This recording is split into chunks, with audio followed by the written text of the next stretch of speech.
manakana fandraisanay amin'ny sehatra ny asa zany hoe fahasembanana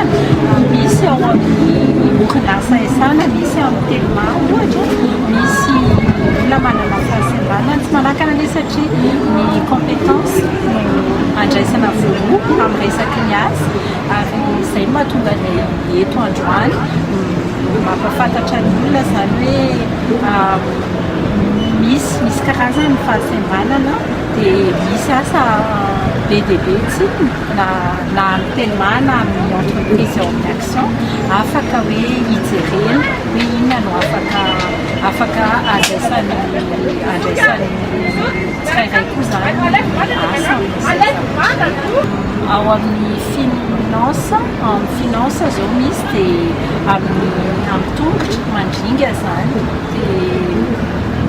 tsy mahasakana inona le izy hoe afaka miasa tsara ny olona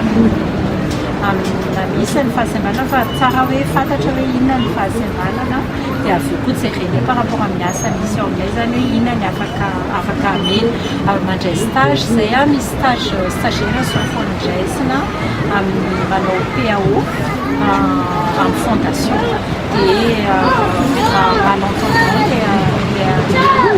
dia afaka miasa izy rehefa satria ny maso ny saina